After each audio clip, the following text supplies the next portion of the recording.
I met Marcus at a coffee shop where I worked part-time during graduate school. He came in every Tuesday and Thursday, always ordering the same thing: black coffee, no sugar. He had this way of looking at me that made me feel seen, like I was the only person in the room. After 3 weeks, he finally asked me out. The first few months were good, great even. He texted me every morning with something sweet, brought me flowers on random Wednesdays, remembered every small detail I mentioned in passing. My friends said I was glowing. My mom said she'd never seen me this happy. The first red flag came when I mentioned going to a colleague's birthday party. Marcus got quiet, then asked if my ex would be there. I told him I didn't even know, that it didn't matter. He said of course it mattered, that it was disrespectful to our relationship. I ended up not going. It seemed easier.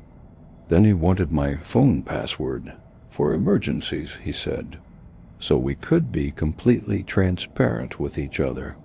I gave it to him because refusing felt like I had something to hide. He started showing up at places I'd mentioned in passing: the library where I studied, the grocery store near campus. He'd act surprised to see me, but his smile never quite reached his eyes. When I questioned it, he said he just wanted to spend more time together. He made me feel paranoid for noticing. The breakup happened after 8 months. I'd found him going through my laptop while I was in the shower. He'd read my messages, my emails, even my thesis notes. When I confronted him, he turned it around, said he'd only looked because I'd been acting distant, that I was probably cheating. The argument lasted hours. I finally told him to leave. He left my apartment that night without a word. I thought it was over. The texts started the next day. Hundreds of them. Apologies, accusations, declarations of love, threats to hurt himself. I blocked his number. He created new ones. I blocked those too. He made fake social media accounts. I went private, then deleted everything. 2 weeks after the breakup, I woke up at 3 a.m. to a sound I couldn't place, a scraping, like metal on metal. I lay in bed, heart pounding, straining to hear. My apartment was on the 3rd floor. The sound was coming from my front door. I grabbed my phone and crept into the hallway. The scraping stopped. I looked through the peephole and saw nothing but the empty corridor. When I checked my phone, there was a text from an unknown number. "You look scared." "It's just me." I called the police. They came, took a report, said there wasn't much they could do without proof. They suggested I document everything, get a restraining order, move if possible. I couldn't afford to move. I was broke, still in school, locked into a lease. The emails started next. Long, rambling messages sent at odd hours. 2 a.m., 4 a.m., 6 a.m. He wrote about our relationship like it was still happening, made plans for our future, talked about the children we'd have, the house we'd buy. He signed them "Forever Yours." I saw him 3 weeks later, standing across the street from my building, just standing there, watching. I was coming home from class, and there he was, hands in his pockets, staring up at my window. When he saw me looking, he smiled and walked away. I got the restraining order. It didn't stop him. I'd find things on my car, notes tucked under the windshield wiper, flowers on the hood. Once, a photograph of me leaving my apartment that morning. I hadn't seen him take it. My friends told me to stay with him, but I refused. I was tired of running, tired of being afraid. I installed extra locks, bought pepper spray, kept my phone charged and nearby at all times. The night it escalated, I'd fallen asleep on the couch watching TV. I woke up to complete darkness. The TV was off. I never turned it off. I reached for my phone. It wasn't where I'd left it. I heard breathing, not my own. Someone else's, close, right behind the couch. I ran.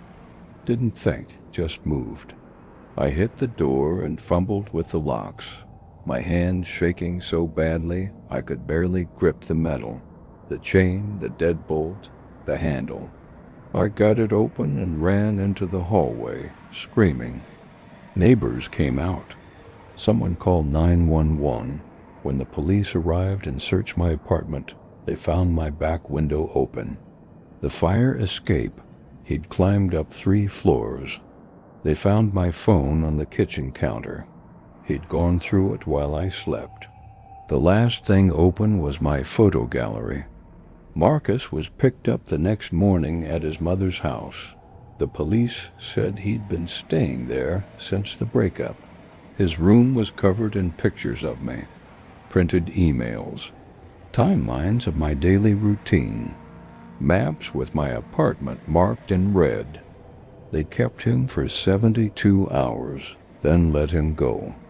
The restraining order was still in effect, but his lawyer argued there was no proof he'd entered my apartment. The window had no prints. Nothing was stolen or damaged. It was my word against his. I moved the next week. Didn't tell anyone where I was going. New apartment, new locks, new phone number. I dyed my hair, started taking different routes to school, stopped posting online entirely. That was 4 months ago. Last night I got a notification. Someone had requested to follow my private Instagram account. The profile picture was a dark, blurry photo. The username was random letters and numbers. I declined it. This morning I found a note on my car. Just 2 words in handwriting I recognized. Found you. I don't know what to do anymore. The police say to document everything, but documentation doesn't keep me safe. Moving didn't keep me safe. Locks and pepper spray and restraining orders didn't keep me safe. I can feel him out there, watching, waiting, planning his next move. And I'm so tired of being afraid. Rachel and I met through mutual friends at a barbecue. She was funny and sharp and paid attention to me in a way that felt addictive. She'd text me articles she thought I'd like, remember stories I'd told in passing, show up at my office with coffee on stressful days. Everyone said we were perfect together. She moved in after 6 months. It seemed natural. She was at my place most nights anyway, and her lease was ending. It would save money, we said. We were building something. The first thing that bothered me was small. She'd rearrange my things while I was at work. My books, my kitchen cabinets, my closet. She said she was just organizing, making the space ours instead of just mine. When I asked her to stop, she cried and said I was making her feel unwelcome. Then she wanted access to my email. She worked in tech and said she could help me organize my inbox, set up filters, make everything more efficient. I hesitated, but she looked so hurt that I gave her the password. She started questioning where I'd been. If I worked late, she wanted to see my timesheets. If I went to lunch with colleagues, she wanted names and details. She'd get quiet if I mentioned spending time with friends, would sigh and say she felt like I was pulling away. I started lying about small things to avoid the questions. Said I was working when I was getting drinks with coworkers. Said I was running errands when I was at the gym. The lies were exhausting, but the alternative was worse. The breakup took weeks. She didn't accept it. Every time I tried to end things, she'd cry or rage or threaten to hurt herself. She punched a hole in the wall, threw my laptop across the room, said I was ruining her life, that I owed her for everything she'd sacrificed. I finally got her to leave by threatening to call the police. She went to stay with her sister. I changed the locks that same day. The messages started immediately. Voicemails where she sobbed, texts where she raged, emails analyzing everything I'd ever said to her, pointing out contradictions, building arguments for why we should still be together. I blocked her everywhere I could think of. She showed up at my work. Security escorted her out, but not before she caused a scene in the lobby. She screamed that I'd cheated on her, that I'd stolen from her, that I was a liar and a user. My boss called me into her office afterward. I had to explain everything. I got home that night and immediately knew something was wrong. Nothing looked different, but I could feel it. Someone had been inside. I checked every room, nothing missing. Nothing moved. But in my bedroom, my pillows were arranged differently than I'd left them. My closet door was open a crack. I always kept it closed. I called a friend to come stay with me. We searched together and found it in the bathroom. My toothbrush was wet. I hadn't used it since morning. We called the police. They came, looked around, said they couldn't prove anything. No broken windows, no damaged locks. Had I given her a key? Yes. Had I asked for it back? Yes. Had she returned it? Yes, she'd mailed it. They said she could have made a copy. I should change the locks again, document everything, consider a restraining order. I changed the locks, installed a security camera in the hallway, started checking my apartment before bed, making sure windows were locked, closets empty. The camera caught her 2 nights later, 1:30 a.m., standing in front of my door, just standing there facing the camera. She stayed for 11 minutes, then left. I filed for the restraining order. The hearing was scheduled for 3 weeks out. Things got worse while I waited. She created fake email accounts and sent me messages pretending to be from my friends, my family, my coworkers. She signed me up for mailing lists, spam subscriptions, made fake dating profiles using my photos. Someone called my workplace claiming I'd stolen from them. It was her voice, but she denied it. I stopped sleeping normally. I'd doze for an hour or two, then jolt awake, convinced I'd heard something. My hands shook. I lost weight. My boss suggested I take some time off. The night before the restraining order hearing, I woke to my phone buzzing. A text from an unknown number.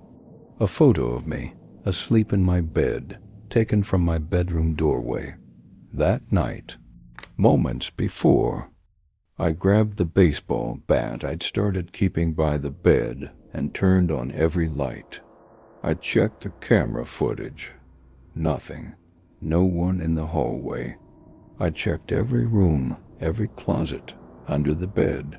Empty. All empty. I called 911. The operator stayed on the line while I waited for officers to arrive. I stood in the living room with my back to the wall, watching both the front door and the bedroom doorway. The police found nothing. No signs of entry. No one hiding. The photo had been sent from a burner app, untraceable. But they did find something. In my bedroom closet, behind my winter coats, there was a small hole drilled through the wall.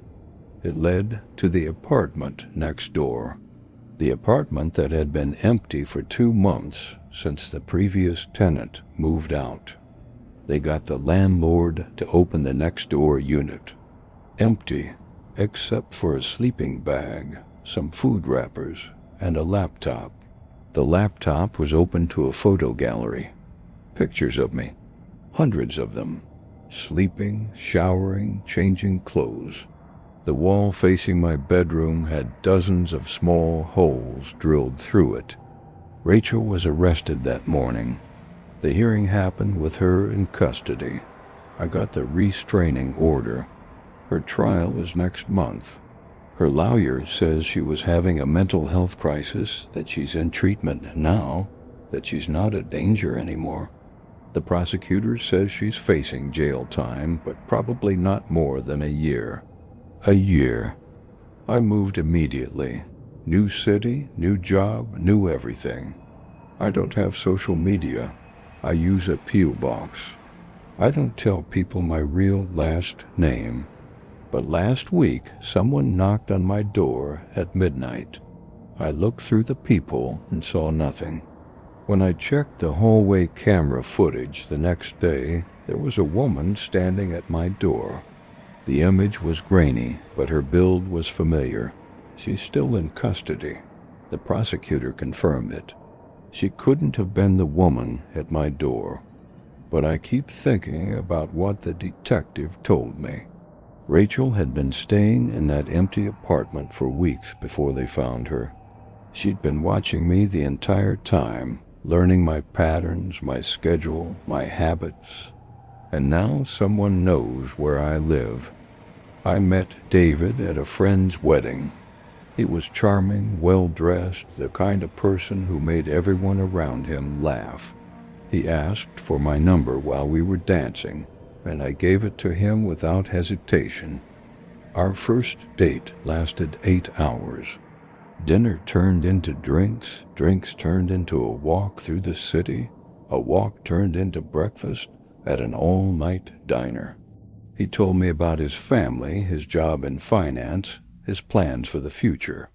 He asked about my life with genuine interest. It felt easy. We fell into a relationship quickly.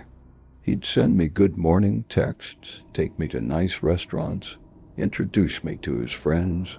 He seemed stable and successful. My parents loved him. My friends were jealous. The control started subtly. He'd suggest outfits for me to wear when we went out. He'd casually ask who I'd talked to that day, what we'd discussed. He'd check his phone constantly while we were together, but get upset if I did the same. When I pointed this out, he said he was just trying to be present with me, that I should want the same thing. He started making decisions for me, ordering my food at restaurants, canceling plans I'd made with friends because he'd planned something for us instead. When I protested, he'd say he was just trying to take care of me, that I should appreciate having someone who wanted to plan nice things. The real warning sign came when he got angry. We'd been together for 5 months, and I'd mentioned wanting to take a weekend trip with my sister. He got quiet, then said it was suspicious that I wanted to go away without him. His voice got cold. He said I was being selfish, that relationships required sacrifice. I went on the trip anyway. He didn't speak to me for 3 days afterward. I started noticing things. He'd mentioned details about my day that I hadn't told him, conversations I'd had at work, errands I'd run. When I asked how he knew, he'd smile and say I must have mentioned it and forgotten. I checked my phone, found tracking software I hadn't installed, found apps running in the background that I didn't recognize. When I confronted him, he said it was for my safety, that he worried about me when we weren't together. He said couples who trusted each other shouldn't have secrets. I broke up with him that night. He didn't argue, just nodded, said he understood, and left my apartment calmly. Too calmly. The silence lasted 3 days. Then the calls started. Dozens a day, I blocked his number. He called from other phones. He showed up at my work, my gym, my grocery store, always just happening to be there, always with an excuse. He sent letters to my apartment, long, typed pages analyzing our relationship, explaining where I'd misunderstood him, outlining how we could fix things. The letters came daily. Sometimes twice a day, I got a restraining order. He violated it the next week, sitting in his car outside my building. The police arrested him. He spent a night in jail and was released with a warning. The real terror started after that. I'd wake up to find things moved in my apartment. Small things. A coffee mug in a different cabinet. A book turned to a different page. My shoes arranged differently by the door. At first, I thought I was going crazy, misremembering where I'd put things. Then I found the pictures on my car, printed photographs of me leaving my apartment, going to work, meeting friends for dinner. Recent photos taken over several days. No note, just the pictures tucked under my windshield wiper. I installed cameras. Changed my locks again. Stopped following any kind of routine. One night I came home to find my apartment door slightly ajar. I hadn't left it that way. I stood in the hallway, debating whether to go in or call the police. While I stood there, my phone buzzed. A text from an unknown number. I'm not inside, but I could have been. The police searched my apartment. Found nothing disturbed. No signs of forced entry. They said the door might have not latched properly. I knew better. I started staying with friends, never in the same place twice. I'd come home only to grab clothes, always during the day, always with someone else present. My apartment felt contaminated. I stopped sleeping more than a few hours at a time. 3 weeks later, I saw him. I was at a coffee shop across town, somewhere I'd never been before. I looked up from my laptop and he was standing outside, staring at me through the window. When our eyes met, he smiled and walked away. I ran outside, but he was gone. I called my detective. She said without proof he was there, without a witness, there was nothing she could do. I started crying in the middle of the sidewalk. That night I stayed at my friend Beth's apartment. I'd never brought David there, never mentioned Beth to him. We ordered takeout, watched movies, tried to pretend everything was normal. At 2 a.m., Beth's doorbell rang. We both froze. It rang again, then again, insistent. Beth looked through the peephole and said no one was there. We called the police. While we waited, huddled together in the living room, my phone lit up. An email from David's address. No subject line, just a photo attached. It was a picture of Beth's apartment building, taken from the street, taken that night. The timestamp was from 20 minutes earlier.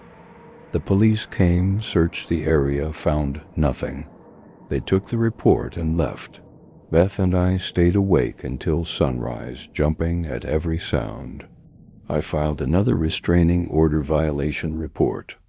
David's lawyer claimed he'd been home all night.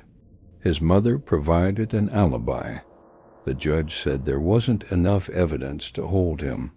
I moved states, quit my job, changed my name legally, started over completely. That was 8 months ago. Last week I got a package at my new apartment. No return address. Inside was a keychain, the same kind David used to have. Nothing else, just the keychain. He found me. I filed a police report in my new city. They said they'd look into it. Asked if I had proof it was from him. I don't. just the certainty in my gut. I've been sleeping with the lights on, checking my locks compulsively, looking over my shoulder everywhere I go. I see him in crowds sometimes, then realize it's just someone with similar hair or build. Yesterday, I got home from work and found a single rose on my doorstep. No note, just the rose. I don't know if it's him. I don't know if I'm safe. I don't know if I'll ever feel safe again. And the worst part is knowing he wants me to feel exactly this way. Knowing that my fear is what he's after. Knowing that even if he never touches me, he's already won.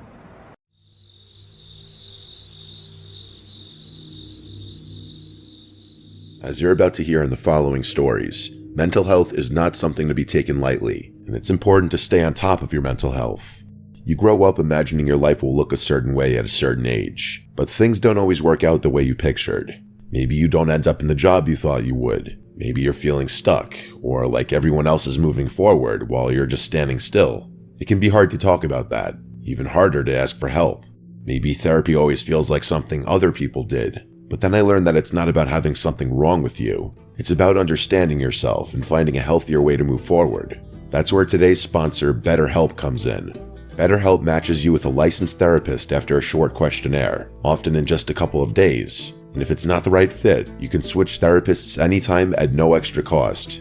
With over 7,000 reviews and a 4.3 rating on Trustpilot, BetterHelp is a platform you can trust. Go to betterhelp.com/Mr. Nightmare to get 10% off your first month. The link is also in the description.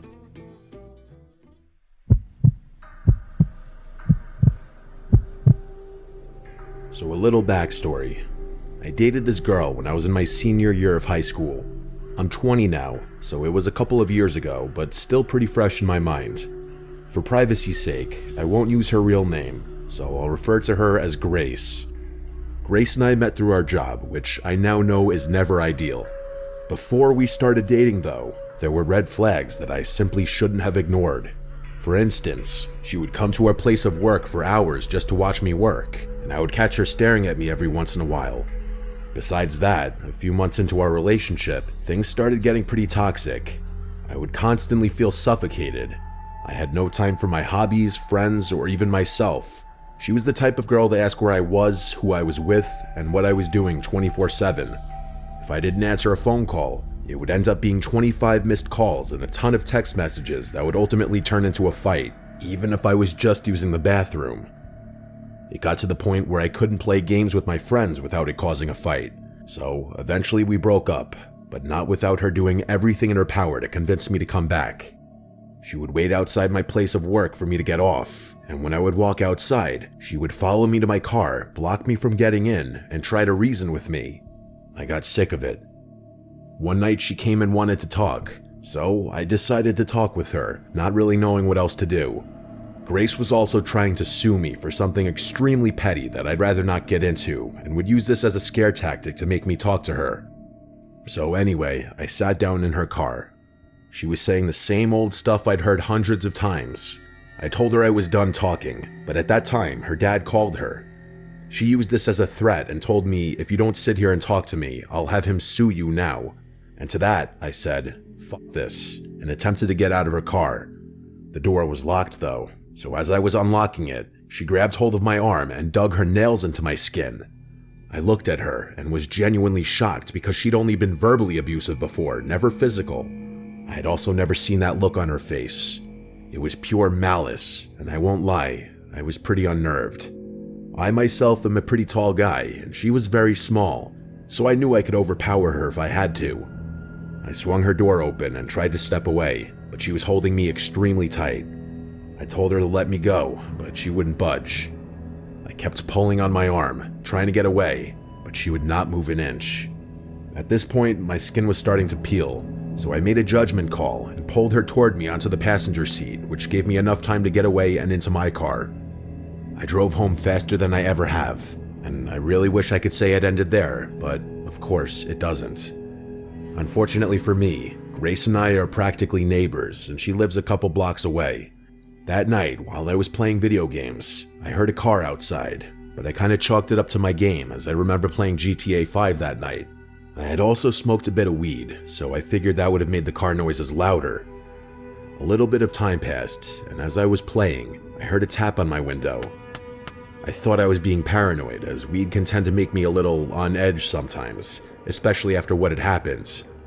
But that thought quickly faded after I heard another tap and a female voice saying my name.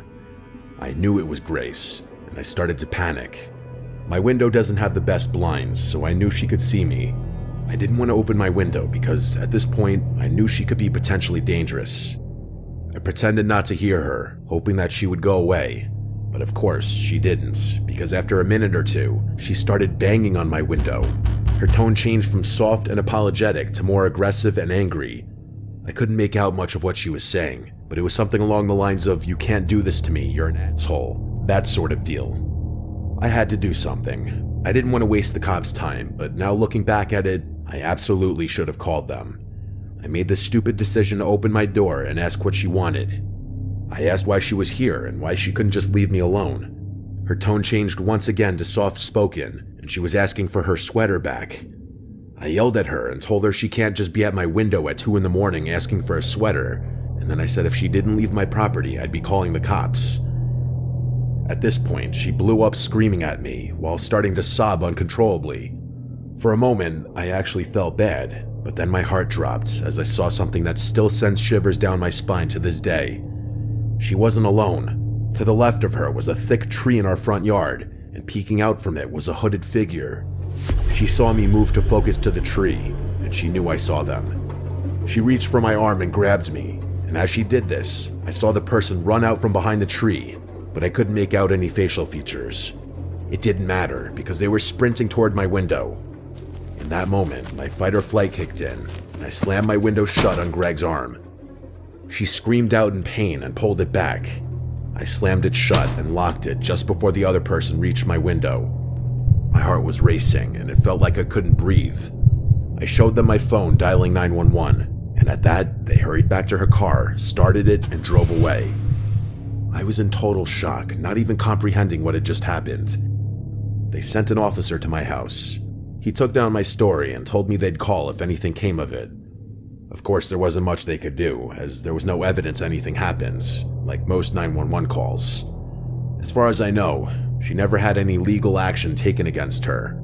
As for what they wanted with me, she's also gotten people jumped and robbed before, so I wouldn't doubt they wanted to do that, or possibly worse. I'm just extremely lucky that the person hiding behind the tree decided to peek out.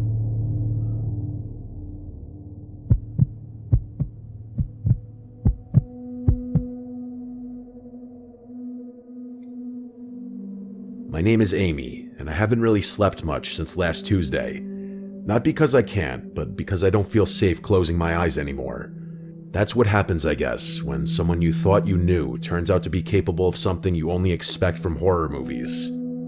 I broke up with my boyfriend Tommy 3 weeks ago. It wasn't dramatic, at least not at first. We'd been dating for just under a year. In the beginning, he was sweet. He was overly attentive and always texting and calling like any partner wants. At first, it felt like real love, the kind you think you're lucky to have. But over time, it turned possessive. He'd get upset if I took too long to reply. He'd ask weird questions like who I'd smiled at that day or if I had seen any guys looking at me. Sometimes he'd show up at my job unannounced, just standing outside the window like he was checking in. He even showed up to the bars I was at with friends if I was having a girls' night out, and then forced me to come home with him. My friends started to hate him for these exact reasons. He never trusted me, but I didn't end it until he started asking if I'd ever consider putting a tracker on my phone to keep each other safe. Not to start sharing each other's locations, but to literally put a tracker on my phone. That was the last straw for me. I told him it was over, and in response, he cried at first, but then he went silent. I remember hanging up on our last call with this strange tightness in my chest, like I was waiting for the other shoe to drop. For a little while, things were quiet. I blocked his number and tried to move on. I started going back to the gym, cooking real meals, just trying to feel normal again. But about a week after the breakup, I started getting strange messages. Not from Tommy, or at least not directly, but from random numbers with no name or context. They were short, usually just a vague single sentence. I didn't reply to any of them. That's a surefire way to get a spam number to know to keep harassing you. I just blocked each number as it came. I did not tell my friends. I told myself it was probably a scam or some spam bot because I've always gotten spam texts. But then things moved beyond just random texts. One night, I was in bed and had to get up to pee. I went into the hallway outside my bedroom, and before entering the bathroom, I thought I heard a soft noise come from downstairs in the foyer. I'm not the type to go check on a noise. I get scared in the dark, hence why I always like being in a relationship so I don't have to stay alone all the time. I didn't go down to check it. I convinced myself it was a radiator clicking or something. I've lived in this apartment for almost 2 years, and most of that time was spent living with my ex George and then Tommy the remainder of that time, but hardly ever alone. I know the sounds it makes, and honestly, that sound was not one I'd heard before. So after I went to the bathroom, I went straight back into my room and jumped into bed, thinking the thin sheet of blanket cloth would protect me. Another night, around 2 a.m., I could have sworn I heard a door in my apartment open from outside my room. That was the sound that woke me up, so I wasn't 100% sure of it. It could have been part of my dream maybe. Still, my heart was racing. I texted my family group chat with my siblings and my parents just saying, I keep hearing noises every night, I'm getting scared. Of course, they were all asleep though, so I went back to sleep. That weekend, I came home from visiting my sister and immediately felt like something was off. Nothing was missing or broken, but I felt like maybe doors were left open at angles that they weren't left before. It may sound far-fetched, but it's not.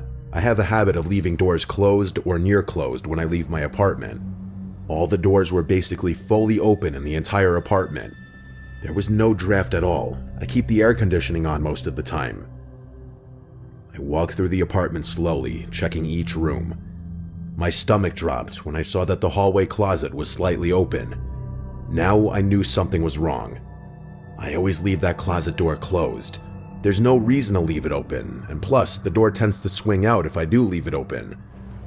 I stared at it for what felt like a full minute before I approached. When I pulled it fully open, nothing was there. Just coats and shoes, same as usual. That night, I pushed a chair under my bedroom door and slept with a knife under my pillow. I kept the bedside lamp on. I must have dozed off at some point because I woke up to the sound of something moving, just a soft shuffle. I sat up slightly, confused, and then I realized the light was now off and the room was dark. I looked toward the door. I could see it was open, but I had wedged a chair under it. How could it be wide open? At first, I thought maybe I dreamed wedging the chair and leaving on the light, or maybe I'd gotten up in my sleep, but I quickly found out how wrong I was. I saw something at the foot of my bed in the dark. I swear I couldn't tell what it was. It was just some black mass in the dark. But when I finally started realizing that what I was looking at was the top half of someone's head, it was too late, because I felt 2 hands start caressing my feet, and I completely lost it. I screamed so loud until I had no air left in my lungs, and I instantly recognized Tommy's voice telling me to calm down. But when I kept screaming, he got on top of me and put his hand over my mouth. He told me he wasn't there to hurt me, just to talk. He said he wouldn't let go of my mouth until I agreed to be quiet, so I nodded. The first thing I asked him was how he got into my apartment, and he said he made a copy of my key when we were together just in case there was ever an emergency. He never told me he did this. Straight psychopath behavior.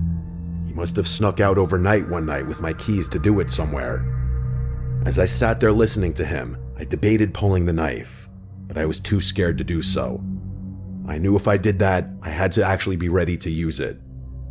He kept saying over and over how he wasn't there to hurt me, just to talk, but it seemed like he was simply there to scare me into agreeing to get back with him, and I truly was too scared to say no in fear of what he might do. So I said yes, but I asked him to simply leave for the night because I was shook. I think he was there in my bed for half an hour total before he left, and when he was gone, the first thing I did was call the police and explain the break-in. I said I was scared that he was still on the premises so that the police would actually come. When they did, I made an official police report, which I later used to file a restraining order against Tommy, with enough people backing up my claims, since I couldn't actually prove he broke into my house. A detective later traced the fake numbers back to his cell phone through some fake phone number app, which was also helpful in getting the restraining order. I stayed with my parents until I was able to get a new apartment. My advice to all women out there is the first sign of any sort of mental illness in the man you're with, you should really consider getting away as soon as possible just to be safe. I still have to live with the trauma of waking up to him in my room, and I had to actually consider pulling a knife on him.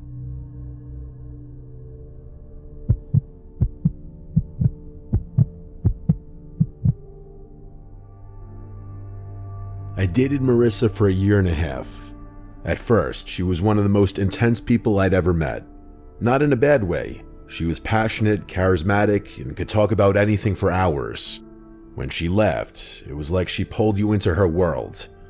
The first few months were incredible. She'd surprise me with gifts, leave sticky notes with poems on my mirror, text me goodnight every single night without fail. But that intensity had a darker side. She didn't do calm or wait and see. Everything was either perfect or catastrophic. If I was 5 minutes late responding to a text, she'd send a stream of messages, first worried, then angry, and then apologizing. It got worse slowly, almost invisibly. She once accused me of cheating because I liked an Instagram post from a girl I hadn't spoken to since high school. And when I told her that something she did made me uncomfortable, she would shut down completely. I don't mean just get quiet. I mean she would sit in my apartment for hours staring at the wall, just refusing to leave until I told her everything was fine. The first time she showed up at my office unannounced was 6 months in. She brought coffee and acted like it was cute, like we were some TV couple. I laughed it off, but the second time was because I hadn't answered her call. She stayed parked outside in the lot until I came down. She'd been crying. I told her it wasn't okay, and she just smiled and said, "You'd do the same for me, right?" I didn't have an answer for that. I kept making excuses for her. Trauma, abandonment issues, childhood stuff. I thought if I just proved I wasn't gonna leave, she'd calm down. Instead, the more I gave, the more she needed. Eventually, I reached my limit. I told her it had to end. She didn't yell or cry. She just stared at me in silence for what felt like minutes. Then she nodded and said, "You think it's over for you, but it's not over for me." I remember how cold that made me feel. Like it wasn't even a threat, just a fact. I blocked her on everything that same night, and I changed my number. I even asked my building manager if I could get a different unit. For a few weeks, I thought it worked. Then the letters started showing up. The letters had no stamps or return addresses, just my name handwritten on the envelope, usually left between my door and the frame. I held on to some of these notes. The first one was kind of nostalgic. It said, "I miss waking up to you.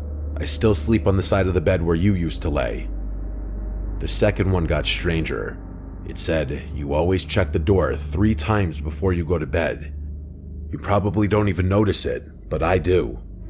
The third letter was the one that made me pack a suitcase. It said, "You wore your blue hoodie Monday. The one with the hole in the sleeve. You should sew that up before it gets worse." That was the same hoodie I wore when I went to pick up groceries that day at a store across town in the pouring rain. I hadn't seen anyone, not a single person I recognized, but she had seen me. I knew then that moving across the city wouldn't be enough. I found a job in Denver, a good one. I didn't tell anyone except my brother and immediate family. I left no forwarding address. I even created a new email for the job, and I didn't link any personal info. I went completely dark. I even got a P.O. box under a false name. I thought that would be enough, and for a while it was. Many months passed, and I slept soundly. I started dating again, nothing serious, just drinks and movies. But I was laughing again. I felt like a person. Then, one Saturday, I opened my P.O. box and found an envelope. Just my name again, no stamp or return address. Inside was a Polaroid. It was of me walking in my apartment building, taken from behind. My earbuds were in, and I had a coffee in one hand. It was cold out. You could see snow on the sidewalk and the mountains in the background. I checked the back, and written in red ink, it said, "Your shoulders slouch when you're tired." I didn't wait. I moved again, faster this time. I paid cash for a rental in a different part of town, Smaller building and fewer tenants. I switched jobs once again and told my boss I had family stuff and had to go fully remote. I got a rescue dog who was big and loud, a big German Shepherd mix to try and keep me sane. I deleted mostly everything online. I had no apps or social media. I went gray for almost a year and heard nothing, no letters or pictures anymore. I let myself believe she was finally gone, until the post-it note. It was stuck to my front door one evening when I got home from walking the dog. It was a yellow note with red ink, and it said, "I don't like the beard." My stomach actually dropped. I'd grown it out maybe 3 months prior. Nobody had seen me with it except the dog and maybe my work webcam, which I kept taped over unless on a call. I shaved it off that night. I told myself it was a coincidence, but the next morning, another note was waiting. Tucked under the windshield wiper of my car, it said, "Better." I contacted the police again and filed a report. They said without threats or property damage, there wasn't anything they could do. I asked if I could file a restraining order, and they said I'd need to prove she'd been near me, which, without seeing her or catching her in the act, was nearly impossible. I changed my habits and started paying attention to every detail, like locking the doors and drawing the blinds. I didn't sleep much. I'd lie in bed for hours, staring at the ceiling and waiting for the floorboards to creak. 2 weeks passed with no incident.